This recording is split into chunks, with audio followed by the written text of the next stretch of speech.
میرے پیارے آقا صلی اللہ علیہ وسلم کے پیارے دیوانوں، قیامت کی ایک نشانی یہ بھی ہے، آقا فرماتے ہیں قریب قیامت دجال نکلے گا۔ دجال پر گفتگو انشاءاللہ کسی موقع پہ ہوگی۔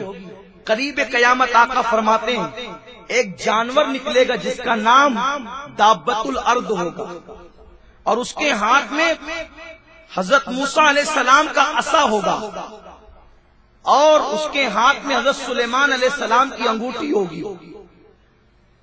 تو جس وقت وہ کافروں کو دیکھے گا تو حضرت سلیمان علیہ السلام کی انگوٹھی سے پیشانی پر نشان لگا دے گا، کالا نشان، کہ یہ کافر ہے، منافق ہے۔ اور مومن کو دیکھے گا تو مومن کے ہاتھوں پر ایک نورانی نشان لگا دے گا۔ یہ وہ جانور ہے۔ وہ جانور نکلنے کے بعد خدا جانے کب نکلے گا تو ضرور، لیکن اس کے نکلنے سے پہلے لوگوں نے جو ہے اپنی پیشانیوں کو پہلے سیاہ کر کے شاید اس کے کام کو آسان کر دیا ہے۔ یہ بھی قیامت کی نشانیوں میں سے ایک نشانی ہے۔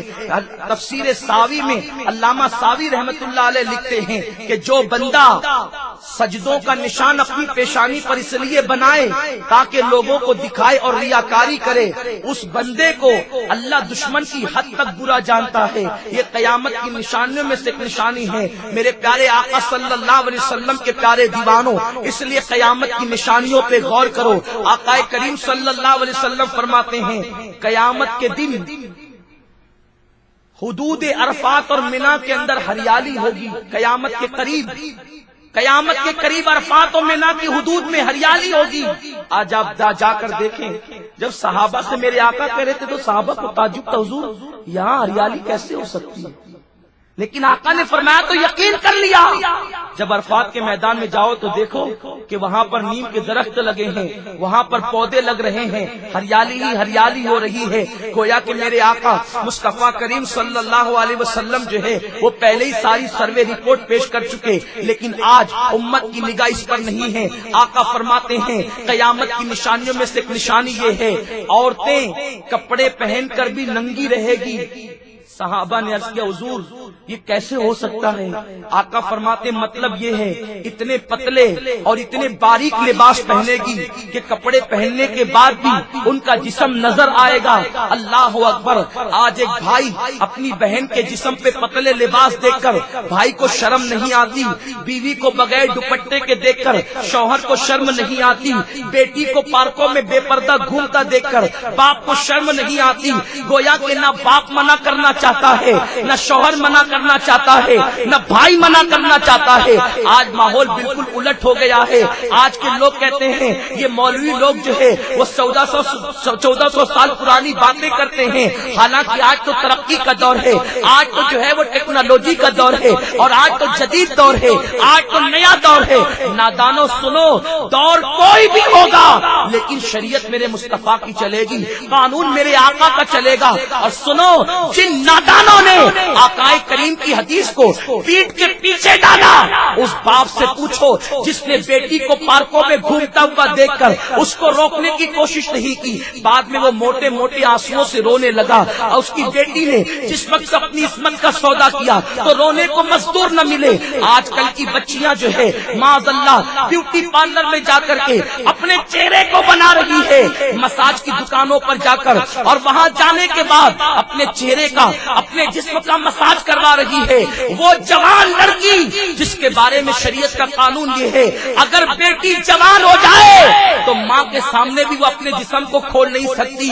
جب بیٹی جوان ہو کر اپنی ماں کے سامنے جسم کو کھول نہیں سکتی تو جو لڑکیاں مساج کرتی ہے جسم کا، ان کے سامنے لڑکیاں اپنے جسم کو کھول رہی ہے۔ باپ کو پتا ہے، بھائی کو پتا ہے، شوہر کو پتا ہے، لیکن روکنے کی کوئی کوشش نہیں کی جا رہی ہے۔ اور یہی بیوٹی پارلر، یہی مساج کی دکانیں عیاشیوں کے اڈے بن رہے ہیں، یہی سے لڑکیوں کے لڑکوں کے ساتھ رابطے کرائے جاتے ہیں اور پھر زنا کے لیے راستے ہموار کیے جاتے ہیں۔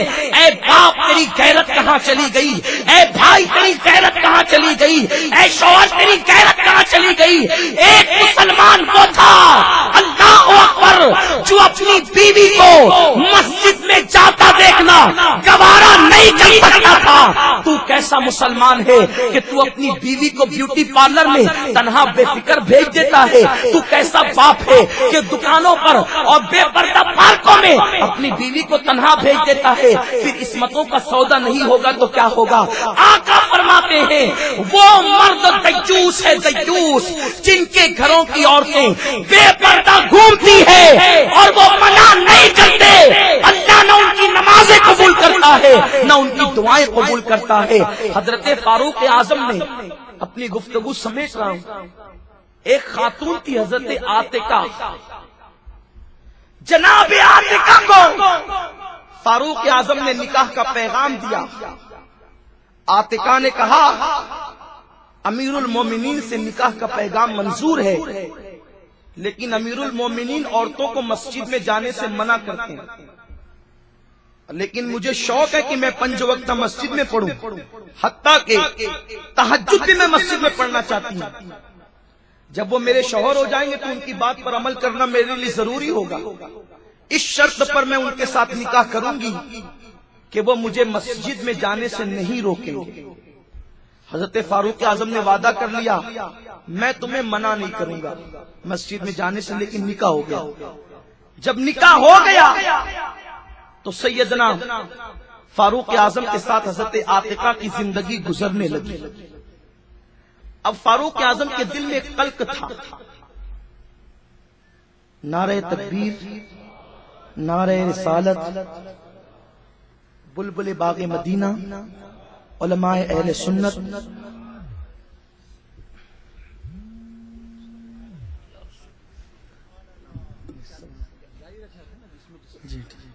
درود شریف پڑھیں۔ بس میں اپنی گفتگو سمیٹ رہا ہوں، مغرب کا وقت ہو چکا ہے۔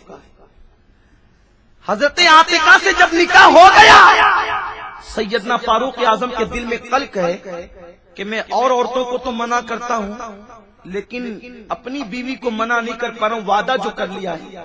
تو حضرت فاروق اعظم کی عادت تھی جب عورتیں مسجد میں آتی تھی تو چھوٹی چھوٹی کنکریاں پھینک کر کے مارتے تھے، کہتے تھے مسجد سے باہر نکلو۔ اس پر بھی لوگ کہتے ہیں کہ حضور کے زمانے میں عورتیں مسجد میں آتی تھی، آج کیوں نہیں آ سکتی؟ آقا کریم صلی اللہ علیہ وسلم کی مقدس زوجہ محبوبہ محبوب رب العالمین ماں عائشہ صدیقہ کے پاس عورتیں شکایت لے کر گئی کہ حضور کے زمانے میں ہم مسجد میں آتے تھے اور آج عمر ہمیں روکتے ہیں۔ ماں عائشہ نے جواب دیا اگر آج حضور علیہ السلام بھی ظاہری حیات میں ہوتے تو آقا تم کو منع کر دیتے، کیونکہ حضور کے دور میں تم جیسی تھی تم آج ویسی نہیں، جو تمہاری حالت دیکھتے تو حضور بھی تمہیں منع کر دیتے۔ جو کام عمر کر رہے ہیں وہی کام جو ہے آقا کریم صلی اللہ علیہ وسلم بھی کرتے۔ حضرت عمر کو قلق ہے، فاروق اعظم کے دل میں ایک تکلیف ہے، میں اپنی بیوی کو منع نہیں کر پا رہا لیکن وعدہ خلافی نہیں ہونی چاہیے، کیونکہ میں نے وعدہ جو کر لیا ہے۔ ایک دن فاروق اعظم اپنے حجرے سے نکلے اور کالا کمبل سر پہ ڈالا اور ایک درخت کے نیچے چھپ گئے، اور درخت کے نیچے چھپنے کے بعد جب جناب عاتقہ تہجد کے وقت گھر سے نکلی تو اچانک جلدی سے درخت کی اوٹ سے باہر آئے اور زوردار تماچا حضرت عاتقہ کے سر پہ مارا اور پھر کمبل کے اندر درخت کے پیچھے چھپ گئے۔ اندھیرا تھا، حضرت عاتقہ نے پڑھا انا للہ و انا الیہ راجعون اور بلند آواز سے کہتی اے اللہ تیری اس بندی کو مسجد میں آنے کا بہت شوق ہے لیکن اب فتنوں کا وقت آ گیا، اس لیے اب میں مسجد میں نہیں آ سکتی، کیونکہ مسجد میں جا کر نماز پڑھنے سے زیادہ مجھے میری حیا اور میری عزت عزیز ہے۔ یہ کہہ کر آپ نعرہ تکبیر، نعرہ تکبیر، نعرہ رسالت، محقق مسائل جدیدہ مفتی محمد نظام الدین صاحب قبلہ، علماء اہل سنت، عشق و محبت، عشق و محبت، عشق و محبت، عشق و محبت، نعرہ تکبیر، نعرہ رسالت۔ ہمارے درمیان سراج الفقہا استاذ العلماء حضرت علامہ مفتی نظام الدین صاحب قبلہ تشریف لا چکے ہیں۔ اور یہ ہماری خوش نصیبی انشاءاللہ مغرب کی نماز کے بعد ہم حضرت کی محفل سے انشاءاللہ حضرت کے ملفوظات حسنہ سے استفادہ کرنے کی سعادت حاصل کریں گے. آپ تشریف رکھیں اور میں اپنی گفتگو کو چند جملوں میں مکمل کر لوں.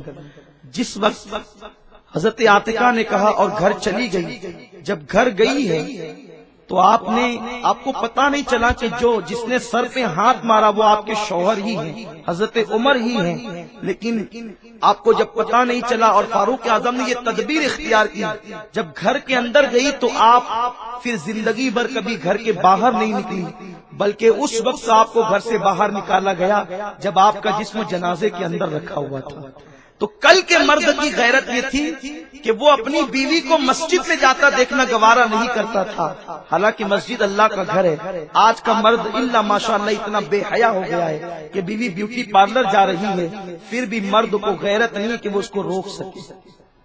بیوی جو ہے وہ مساج کرانے کے لیے جا رہی ہے، شوق سے بھیج رہے ہیں، تو پھر حیا اور غیرت کا سودا نہیں ہوگا تو کیا ہوگا؟ میرے پیارے آقا صلی اللہ علیہ وسلم کے پیارے دیوانوں، سنی دعوت اسلامی غیرتوں کو تحفظ دینا چاہتی ہے، حیا کو تحفظ دینا چاہتی ہے. اس لیے سنی دعوت اسلامی سے وابستہ ہوں، اپنے علاقوں کے اندر تحریک کی شاخیں قائم کریں، گلی کوچوں میں نکل کر یہاں سے برکات شریعت خرید کر لے جائیں اور اپنے گھروں میں، اپنے محلوں میں، اپنی مسجدوں میں درس شروع کریں.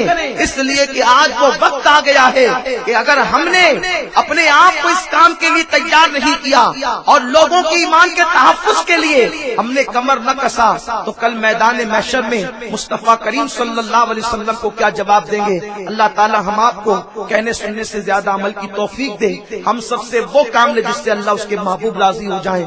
دوران گفتگو کوئی غلطی ہو تو اللہ معاف فرمائے. کام وہ لے لیجئے تم کو جو راضی کرے، ٹھیک ہو نام رضا تم پہ کروڑوں درود.